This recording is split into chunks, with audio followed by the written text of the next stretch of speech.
ನಮಸ್ಕಾರ. ಈಗಾಗಲೇ ನೀವು ಥಂಬ್ನೇಲ್ನಲ್ಲಿ ನೋಡಿರಬಹುದು ಇವತ್ತಿನ ಟಾಪಿಕ್ ಸೆಲ್ಸ್ ಅಂದರೆ ಏನು ಅಂತ ಇವತ್ತು ತಿಳ್ಕೊಳ್ಳೋಣ. ಎಕ್ಸೆಲ್ನಲ್ಲಿ ಸೆಲ್ಸ್ ಅಂದರೆ ಏನು? ಎಕ್ಸೆಲ್ ವರ್ಕ್ಶೀಟ್ನಲ್ಲಿ ಸೆಲ್ ಅನ್ನೋದು ಒಂದು ಫಂಡಮೆಂಟಲ್ ಬಿಲ್ಡಿಂಗ್ ಬ್ಲಾಕ್. ಅಂದರೆ ಸೆಲ್ಸ್ ಅನ್ನೋದು ಎಕ್ಸೆಲ್ನ ಅಡಿಪಾಯ ಅಂತಲೇ ಕರಿಬಹುದು. ಸೆಲ್ಸ್ ಇಲ್ಲ ಅಂತ ಅಂದರೆ ಎಕ್ಸೆಲ್ ಸ್ಪ್ರೆಡ್ಶೀಟ್ ಪ್ರೋಗ್ರಾಮ್ ಆಗಿ ಕೆಲಸ ಮಾಡೋದಕ್ಕೆ ಸಾಧ್ಯನೇ ಇಲ್ಲ. ಹಾಗಾದರೆ ನಾವು ಎಕ್ಸೆಲ್ನಲ್ಲಿ ಸೆಲ್ಸ್ನ ಯಾಕೆ ಉಪಯೋಗಿಸ್ತೀವಿ? ಮೊದಲನೇದು, ಡೇಟಾನ ಸ್ಟೋರ್ ಮಾಡೋದಕ್ಕೆ ಅದನ್ನು ಒಂದು ಕಂಟೈನರ್ ಅಂತಲೇ ಕರಿಬೋದು.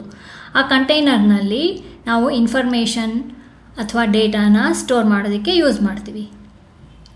ಜೊತೆಗೆ ಕ್ಯಾಲ್ಕುಲೇಷನ್ ಇಂಜಿನ್ ಅಂತಲೂ ಕರಿಬಹುದು. ಕ್ಯಾಲ್ಕುಲೇಷನ್ ಇಂಜಿನ್ ಯಾಕೆ ಅಂತ ಅಂದರೆ, ನೀವು ಯಾವುದೇ ಕ್ಯಾಲ್ಕುಲೇಷನ್ಸ್ ಮಾಡಬೇಕು ಅಂತಂದರೆ ಸೆಲ್ಸ್ ತುಂಬ ಇಂಪಾರ್ಟೆಂಟ್. ಸೆಲ್ಸ್ನಲ್ಲಿ ಫಾರ್ಮುಲಾಸ್ ಮತ್ತು ಫಂಕ್ಷನ್ ಎಂಟ್ರ್ ಮಾಡಿ ಕ್ಯಾಲ್ಕುಲೇಷನ್ಸ್ ಮಾಡ್ಬೋದು. ಮತ್ತು ಡೇಟಾನ ವ್ಯವಸ್ಥಿತವಾಗಿ ಆರ್ಗನೈಸ್ ಕೂಡ ಮಾಡಬಹುದು. ಅಂದರೆ ಒಂದು ರಾ ಡೇಟಾನ ಫಾರ್ಮ್ಯಾಟ್ ಮಾಡಿ ಸಾರ್ಟ್, ಫಿಲ್ಟರ್ ಇದನ್ನೆಲ್ಲ ಅಪ್ಲೈ ಮಾಡಿ ಅನಾಲಿಸಿಸ್ಗೆ ರೆಡಿ ಕೂಡ ಮಾಡಬಹುದು. ಎಕ್ಸೆಲ್ ಕಲಿಬೇಕು ಅಂತ ಅಂದರೆ ಮೊದಲು ನಮಗೆ ಅದರ ಬೇಸಿಕ್ ಸ್ಟ್ರಕ್ಚರ್ ಬಗ್ಗೆ ತಿಳ್ಕೊಂಡಿರಬೇಕು. ಅಂದರೆ ನಾವು ಎಕ್ಸೆಲಲ್ಲಿ ಫಾರ್ಮುಲಾಸ್ ಮತ್ತು ಫಂಕ್ಷನ್ಸ್ ಕಲಿಯೋದಕ್ಕೆ ಮುಂಚೆ ಸೆಲ್ಸ್, ರೇಂಜ್, ರೋಸ್, ಕಾಲಮ್ ಬಗ್ಗೆ ಚೆನ್ನಾಗಿ ತಿಳ್ಕೊಂಡಿರಬೇಕು. ಯಾಕಂದರೆ ನಾವು ಫಂಕ್ಷನ್ಸ್ ಮತ್ತು ಫಾರ್ಮುಲಾಸ್ ಅಪ್ಲೈ ಮಾಡೋದೇ ಈ ಸೆಲ್ಸ್, ರೇಂಜ್, ರೋ ಮತ್ತು ಕಾಲಮಲ್ಲಿರೋ ಡೇಟಾ ಮೇಲೆ. ಹಾಗಾದರೆ ಎಕ್ಸೆಲ್ನಲ್ಲಿ ಸೆಲ್ನ ಹೇಗೆ ಐಡೆಂಟಿಫೈ ಮಾಡ್ತೀವಿ? ಒಂದು ರೋ ಮತ್ತು ಒಂದು ಕಾಲಮ್ ಸೇರಿದಾಗ ಸೃಷ್ಟಿಯಾಗೋದೇ ಸೆಲ್. ಇಲ್ಲಿ ನೀವು ಎಕ್ಸಾಂಪಲ್ಗೆ ನೋಡ್ಬೋದು.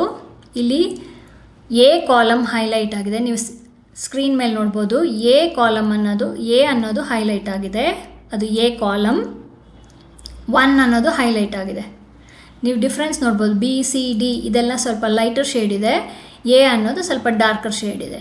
ಅದೇ ಥರ 1 ಅನ್ನೋದು ಸ್ವಲ್ಪ ಡಾರ್ಕರ್ ಶೇಡ್ ಇದೆ. ಮಿಕ್ಕಿದ ರೋ ನಂಬರ್ ಎಲ್ಲ ಲೈಟರ್ ಶೇಡ್ ಇದೆ. ಅಂದರೆ ನಮಗಿದರಿಂದ ಗೊತ್ತಾಗೋದು ಇವಾಗ ಆ್ಯಕ್ಟಿವ್ ಆಗಿರೋ ಅಂಥ cell A1, A column first row.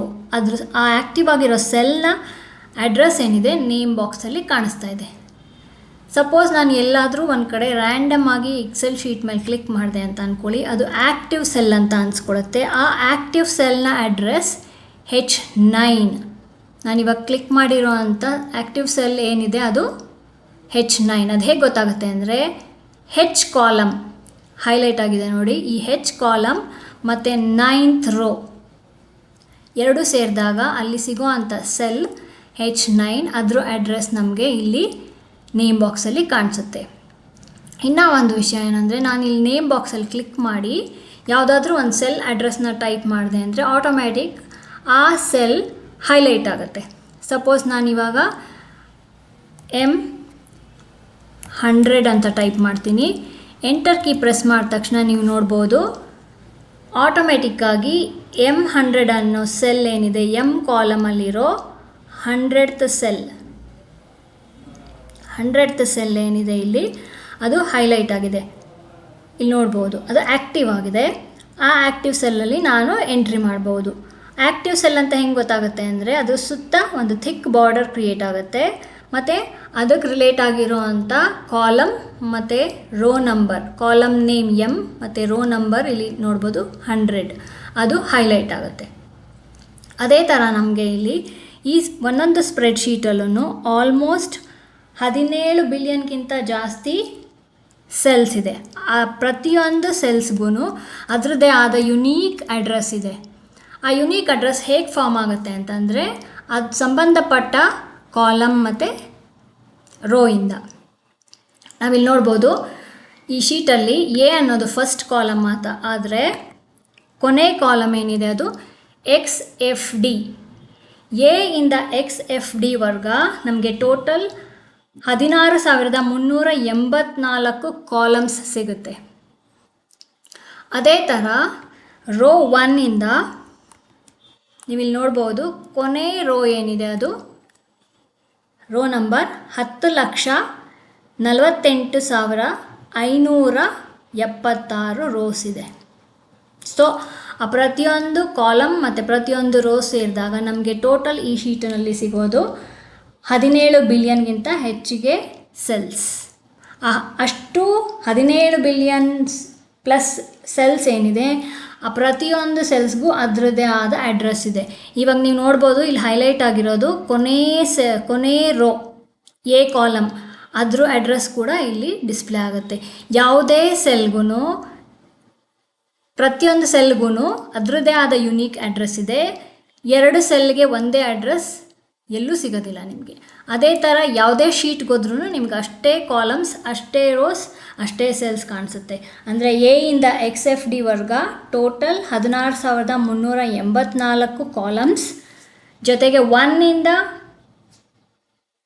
10,48,576 rose. ಪ್ರತಿಯೊಂದು ಶೀಟು ನೀವು ಎಷ್ಟೇ ಶೀಟ್ಸ್ ಕ್ಲಿಕ್ ಮಾಡಿದ್ರೂ ನಿಮಗೆ ಅಷ್ಟು ರೋಸ್, ಅಷ್ಟು ಕಾಲಮ್ಸ್ ಇರುತ್ತೆ. ಅದಷ್ಟು ಸೇರಿದಾಗ 17 ಬಿಲಿಯನ್ ಪ್ಲಸ್ ಸೆಲ್ಸ್ ಇದೆ. ಪ್ರತಿಯೊಂದು ಸೆಲ್ಗೂ ಅದರದ್ದೇ ಆದಂಥ ಅಡ್ರೆಸ್ ಕೂಡ ಇರುತ್ತೆ. ನೆಕ್ಸ್ಟು ಆ್ಯಕ್ಟಿವ್ ಸೆಲ್ ಅಂತಲೂ ನಿಮಗೆ ಹೇಳಿದ್ದೆ ನಾನು. ಯಾವುದೇ ಒಂದು ಸೆಲ್ ಮೇಲೆ ಕ್ಲಿಕ್ ಮಾಡಿದಾಗ ಅದ್ರ ಸುತ್ತ ಒಂದು ಥಿಕ್ ಬಾರ್ಡರ್ ಕ್ರಿಯೇಟ್ ಆಗುತ್ತೆ. ಅದಕ್ಕೆ ಸಂಬಂಧಪಟ್ಟ ರೋ ಹೈಲೈಟ್ ಆಗುತ್ತೆ, ಅದಕ್ಕೆ ಸಂಬಂಧಪಟ್ಟಂಥ ಕಾಲಮ್ ಕೂಡ ಹೈಲೈಟ್ ಆಗುತ್ತೆ. ನೀವು ಇಲ್ಲಿ ನೋಡ್ಬೋದು, ನಾನು D7 ಮೇಲೆ ಕ್ಲಿಕ್ ಮಾಡಿದೆ, ಡಿ ಕಾಲಮ್ ಮತ್ತು 7th ರೋ ಹೈಲೈಟ್ ಆಗಿದೆ, ಅದ್ರ ಹೆಸರು ಇಲ್ಲಿ ಡಿಸ್ಪ್ಲೇ ಆಗುತ್ತೆ. ಈ ಸೆಲ್ನ ಆ್ಯಕ್ಟಿವ್ ಸೆಲ್ ಅಂತ ಕರಿತೀವಿ. ಈ ಸೆಲ್ನಲ್ಲಿ ನಾವು ಡೇಟಾನ ಎಂಟ್ರಿ ಮಾಡಬಹುದು.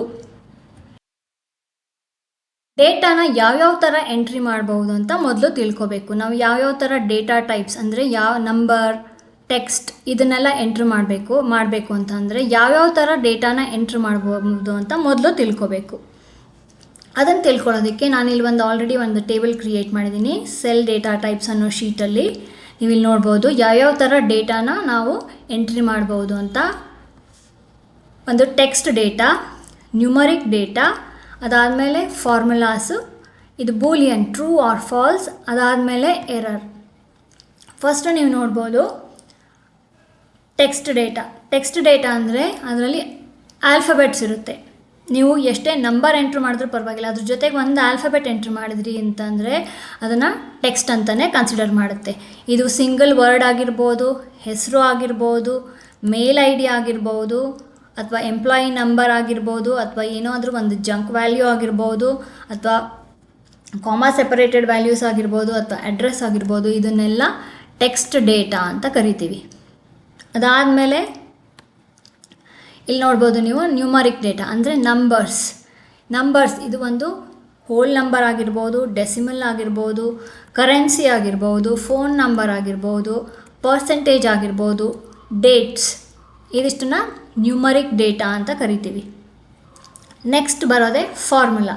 ನಿಮಗೆ ಫಾರ್ಮುಲಾ ಎಂಟ್ರ್ ಮಾಡಿದಾಗ ನಾನು ಫಸ್ಟ್ ವಿಡಿಯೋದಲ್ಲೂ ಹೇಳಿದ್ದೆ, ನಾವು ಫಾರ್ಮುಲಾ ಎಂಟ್ರ್ ಮಾಡಿದಾಗ ನಮಗೆ ಸೆಲ್ಲಲ್ಲಿ ಏನು ಕಾಣಿಸುತ್ತೆ, ಆ ಫಾರ್ಮುಲಾದ ರಿಸಲ್ಟ್ ಕಾಣಿಸುತ್ತೆ. ಬಟ್ ಆ ಫಾರ್ಮುಲಾ ಏನಿದೆ ಆ್ಯಕ್ಚುಯಲ್ ಫಾರ್ಮುಲಾ, ಅದು ನಮಗೆ ಇಲ್ಲಿ ಫಾರ್ಮುಲಾ ಬಾರಲ್ಲಿ ಕಾಣಿಸ್ತಾ ಇದೆ. ನೀವು ನೋಡ್ಬೋದು ಇಲ್ಲಿ ನಾನು ಈಕ್ವಲ್ಸ್ ಹಾಕ್ಬಿಟ್ಟು 10 + 5 ಅಂತ ಹಾಕಿದ್ದೀನಿ. ಅದರ ರಿಸಲ್ಟ್ 15 ಅನ್ನೋದು ನಮಗೆ ಇಲ್ಲಿ ಈ ಸೆಲ್ಲಲ್ಲಿ ಕಾಣಿಸ್ತಾ ಇದೆ, ಆ್ಯಕ್ಟಿವ್ ಸೆಲ್ಲಲ್ಲಿ. ಅದೇ ಥರ ನೀವು ನೋಡ್ಬೋದು ಮಲ್ಟಿಪ್ಲೈ ಮಾಡಿದ್ದೀನಿ 12 × 3 ಅಂತ. ಇಲ್ಲಿ ಮಲ್ಟಿಪ್ಲೈ ಮಾಡೋದಕ್ಕೆ ನಾವು ಯೂಸ್ ಮಾಡುವಂಥ ಸಿಂಬಲ್ಲು ಸ್ಟಾರ್ ಸಿಂಬಲ್ಲು, ಅದನ್ನು ಆಸ್ಟ್ರಿಸ್ಕ್ ಅಂತಲೂ ಕರಿತೀವಿ. ಅದ್ರ ಆನ್ಸರ್ ಏನಿದೆ ಕ್ಯಾಲ್ಕುಲೇಟ್ ಆಗಿ ಅದು ನಮಗೆ ಸೆಲ್ಲಲ್ಲಿ ಡಿಸ್ಪ್ಲೇ ಆದರೆ ಅದಕ್ಕೆ ಯೂಸ್ ಮಾಡಿರೋ ಫಾರ್ಮುಲಾ ನಮಗೆ ಫಾರ್ಮುಲಾ ಬಾರಲ್ಲಿ ಡಿಸ್ಪ್ಲೇ ಆಗುತ್ತೆ. ಅದನ್ನು ಎಡಿಟ್ ಮಾಡಬೇಕಂದ್ರೆ ಫಾರ್ಮುಲಾ ಬಾರಲ್ಲಿ ಕ್ಲಿಕ್ ಮಾಡಿಬಿಟ್ಟು ನಾವು ಎಡಿಟ್ ಮಾಡಿದ್ರೆ ಆಟೋಮ್ಯಾಟಿಕ್ ಆ ವ್ಯಾಲ್ಯೂ ಸೆಲ್ಲಲ್ಲಿ ಚೇಂಜ್ ಆಗುತ್ತೆ. ನೀವು ನೋಡ್ಬೋದು 12 × 4 48 ಬಂದಿದೆ ಇಲ್ಲಿ ಸೆಲ್ಲಲ್ಲಿ. ಅದೇ ಥರ ಕ್ಯಾಲ್ಕುಲೇಷನ್ಸ್ ನಾವು ಏನು ಫಾರ್ಮುಲಾಸ್ ಎಂಟ್ರ್ ಮಾಡ್ತೀವಿ ಅದರ ರಿಸಲ್ಟ್ ನಮಗೆ ಸೆಲ್ಲಲ್ಲಿ ಸ್ಟೋರ್ ಆಗುತ್ತೆ. ಆದರೆ ಆ ಫಾರ್ಮುಲಾ ಬಾರಲ್ಲಿ ನಮಗೆ ಅದೇನು ಫಾರ್ಮುಲಾ ಎಂಟ್ರ್ ಮಾಡ್ತೀವಿ ಅಥವಾ ಫಂಕ್ಷನ್ ಏನಾದರೂ ಎಂಟ್ರ್ ಮಾಡಿದರೆ ಅದು ನಮಗೆ ಫಾರ್ಮುಲಾ ಬಾರಲ್ಲಿ ಕಾಣಿಸುತ್ತೆ. ಅದೇ ಥರ ನೆಕ್ಸ್ಟು ಬೂಲಿಯನ್ ಅಥವಾ ಲಾಜಿಕಲ್ ಅಂತಲೂ ಕರೀತಾರೆ ಇದನ್ನು. ಟ್ರೂ ಆರ್ ಫಾಲ್ಸ್, ನಾವೇನಾದರೂ ಒಂದು ಎಕ್ಸ್ಪ್ರೆಷನ್ ಎಂಟ್ರ್ ಮಾಡಿದ್ರೆ ಅದರ ರಿಸಲ್ಟ್ ಏನಿದೆ ಟ್ರೂ ಅಥವಾ ಫಾಲ್ಸ್ ಅಂತ ಬರುತ್ತೆ. ಆ ಟ್ರೂ ಅಥವಾ ಫಾಲ್ಸ್ ಅಂತ ಏನಿದೆ ಅದು ಸೆಲ್ಲಲ್ಲಿ ಸ್ಟೋರ್ ಆಗುತ್ತೆ. ಬಟ್ ನಾವು ಏನು ಎಕ್ಸ್ಪ್ರೆಷನ್ ಎಂಟ್ರ್ ಮಾಡ್ತೀವಿ ಅದು ಫಾರ್ಮುಲಾ ಬಾರಲ್ಲಿ. ಈಗ ಎಕ್ಸಾಂಪಲ್ ನಾನು ನಿಮಗೆ ಇಲ್ಲಿ ಕೆಳಗಡೆ ತೋರಿಸ್ತೀನಿ. ನಾನು = ಹಾಕ್ಬಿಟ್ಟು 10 > 2 ಅಂತ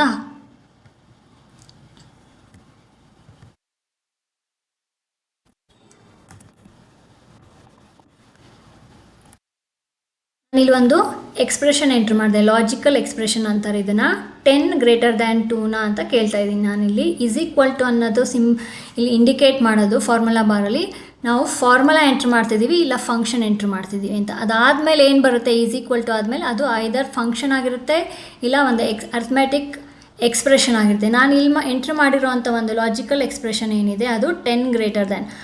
ನನಗಿಲ್ಲಿ ಉತ್ತರ ಬರಬೇಕಾಗಿರೋದು ಎಸ್ ಅಥವಾ ನೋ, ಅಂದರೆ ಟ್ರೂ ಅಥವಾ ಫಾಲ್ಸ್, ಅಂದರೆ ಸರಿ ಅಥವಾ ತಪ್ಪು ಅನ್ನೋದು.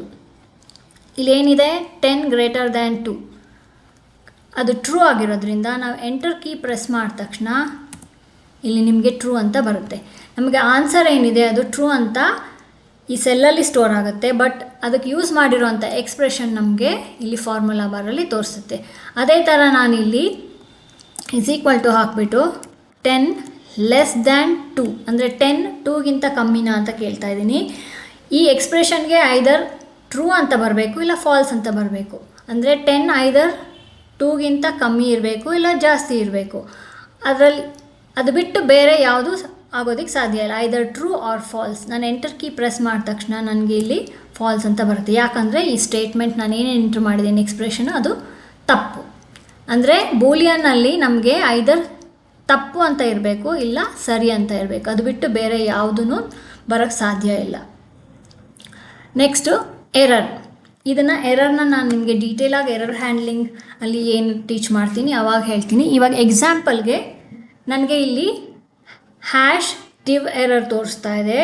ಇದು ಒಂದು ಟೈಪ್ ಆಫ್ ಎರರ್. ಅಂದರೆ ಇದು ಯಾವಾಗ ಬರುತ್ತೆ ಅಂದರೆ ನಾನು ಯಾವುದೇ ಒಂದು ನಂಬರ್ನ 0ನಲ್ಲಿ ಡಿವೈಡ್ ಮಾಡಿದಾಗ ಸಾಧ್ಯನೇ ಇಲ್ಲ ಡಿವೈಡ್ ಮಾಡೋದಕ್ಕೆ. ಅದು ಒಂದು ಎರರ್ ಫಾರ್ಮುಲಾ ಆಗಿರೋದ್ರಿಂದ ನನಗೆ ಇಲ್ಲಿ ಸೆಲ್ಲಲ್ಲಿ ಈ ಎರರ್ ನೇಮ್ ಏನಿದೆ ಈ ಎರರ್ ನೇಮಲ್ಲಿ ಸ್ಟೋರ್ ಆಗುತ್ತೆ. ನಾನಿಲ್ಲಿ ಕ್ಲಿಕ್ ಮಾಡಿದ್ರೆ ನಿಮ್ಗೆ ನೋಡ್ಬೋದು the formula or function used is dividing by 0 or empty cells ಅಂತ ತೋರಿಸ್ತಾ ಇದೆ. ಇಲ್ಲಿ ಕೆಳಗಡೆ ಏನು ಸೆಂಟೆನ್ಸ್ ಕಾಣಿಸ್ತಾ ಇದೆ ನಿಮಗೆ ನಾನು ಓದಿದ್ದು ಅದನ್ನು ಟೂಲ್ ಟಿಪ್ ಅಂತ ಕರೀತಾರೆ. ಅಂದರೆ ನಮಗಿಲ್ಲಿ ಏನು ಹೇಳ್ತಾ ಇದೆ ಅಂದರೆ ಈ ಫಾರ್ಮುಲಾದಲ್ಲಿ ನಾನು ಏನು ಯೂಸ್ ಮಾಡಿದ್ದೀನಿ ಅದು divide by 0 cells or empty cells. ನಾನು 0 ಅಲ್ಲಿ ಡಿವೈಡ್ ಮಾಡಿದ್ರೂ ಅಷ್ಟೇ, ಯಾವುದಾದ್ರೂ ಎಂಟಿ ಸೆಲ್ಲಲ್ಲಿ ಏನು ವ್ಯಾಲ್ಯೂ ಇಲ್ಲದೆ ಇರೋ ಸೆಲ್ಲಲ್ಲಿ ಡಿವೈಡ್ ಮಾಡಿದ್ರೂ ಅಷ್ಟೇ ಈ ಎರರ್ ಬರುತ್ತೆ ಅಂತ. ಅದೇ ಥರ ನೀವು ನೆಕ್ಸ್ಟ್ ನೋಡ್ಬೋದು ಇಲ್ಲಿ ಪ್ಲೇಸ್ ಮಾಡಿದಾಗ ಈ ಟೂಲ್ ಟಿಪ್ಪಲ್ಲಿ ನಮಗೆ ತೋರಿಸೋದು the formula contains unrecognised text ಅಂತ. ನೀವು ನೋಡ್ಬೋದು ಇದು ಹ್ಯಾಶ್ ನೇಮ್ ಅಂತ ಎರರ್ ಯಾವಾಗ ಬರುತ್ತೆ ಅಂದರೆ ನಾನು ಇಲ್ಲಿ ಇಲ್ಲಿ ನಾನು ಎಂಟ್ರ್ ಮಾಡಿರೋ ಫಾರ್ಮುಲಾ ತಪ್ಪಿದೆ, ಅದಕ್ಕೆ ನನಗಿಲ್ಲಿ ಎರರ್ ತೋರಿಸ್ತಾ ಇದೆ. ತಪ್ಪೇನಿದೆ ಅಂದರೆ ನಾನು ಎ ಮತ್ತು 20ನ ಆ್ಯಡ್ ಮಾಡ್ತಾಯಿದ್ದೀನಿ. ಎ ಅನ್ನೋದು ಆಲ್ಫಬೆಟ್, 20 ಅನ್ನೋದು ನಂಬರ್ ಮತ್ತು ಆಲ್ಫಬೆಟ್ನ ಆ್ಯಡ್ ಮಾಡೋದಕ್ಕೆ ಸಾಧ್ಯನೇ ಇಲ್ಲ. ಸೊ ಅದು ತಪ್ಪಾಗಿರೋದ್ರಿಂದ ಇಲ್ಲಿ ನನಗೆ ಈ ಎರರ್ ನೇಮ್ ಬರ್ತಾ ಇದೆ, ಎರರ್ ತೋರಿಸ್ತಾ ಇದೆ. ಆ ಎರರ್ ಏನು ಅಂತ ನಾನು ನೋಡಬೇಕು ಅಂದರೆ ಇಲ್ಲಿ ಮೌಸ್ನ ಪಾಯಿಂಟ್ ಮಾಡಿದಾಗ ನನಗಿಲ್ಲಿ ಏನು ಟೂಲ್ ಟಿಪ್ ಬರುತ್ತೆ ಅದರಲ್ಲಿ ನನಗೆ ಎಕ್ಸ್ಪ್ಲೈನ್ ಮಾಡ್ತಿದ್ದೆ the formula contains unrecognised text. ಅಂದರೆ ಇಲ್ಲಿ ಎ ಅನ್ನೋದನ್ನ ರೆಕಗ್ನೈಸ್ ಮಾಡ್ತಾ ಇಲ್ಲ ಅದು, ಯಾಕಂದರೆ ಅದು ಆಲ್ಫಬೆಟ್, ಅದನ್ನು 20ಗೆ ಆ್ಯಡ್ ಮಾಡೋದಕ್ಕೆ ಸಾಧ್ಯ ಇಲ್ಲ. ಸೊ ಅದನ್ನು ಎರರ್ ಅಂತ ಇಲ್ಲಿ ಐಡೆಂಟಿಫೈ ಮಾಡ್ತಾ ಇದೆ. ಸೊ ನಿಮಗಿಲ್ಲಿ ನೋಡ್ಬೋದು ನಾವು ಒಂದು ಆ್ಯಕ್ಟಿವ್ ಸೆಲ್ಲಲ್ಲಿ ಡೇಟಾ ಎಂಟ್ರಿ ಮಾಡಬೇಕಾದ್ರೆ ಒಂದು ಟೆಕ್ಸ್ಟ್ ಡೇಟಾನ ಎಂಟ್ರಿ ಮಾಡ್ಬೋದು. ಇದು ಈ ಟೆಕ್ಸ್ಟ್ ಡೇಟಾ ಇದಿಷ್ಟು ಏನಿದೆ ಫಾರ್ಮ್ಯಾಟ್ ಆ ಥರ ಇರ್ಬೋದು. Next numeric data. ಇಲ್ಲಿ ನ್ಯೂಮರಿಕ್ ಯಾವ್ಯಾವ ಥರ ನಂಬರ್ನ ನಾನು ಸ್ಟೋರ್ ಮಾಡಬಹುದು ಅಂತ ಇಲ್ಲಿ ನೀವು ನೋಡ್ಬೋದು. ಅದೇ ಥರ ಇಲ್ಲಿ ಫಾರ್ಮುಲಾಸ್ ಎಂಟ್ರಿ ಮಾಡಿದಾಗ ಫಾರ್ಮುಲಾಸ್ದು ರಿಸಲ್ಟ್ ಏನಿದೆ ಅದು ನಮಗೆ ಸೆಲ್ಲಲ್ಲಿ ಕಾಣಿಸುತ್ತೆ. ಆ ಫಾರ್ಮುಲಾ ಏನಿದೆ ನಮಗೆ ಫಾರ್ಮುಲಾ ಬಾರಲ್ಲಿ ಕಾಣಿಸುತ್ತೆ.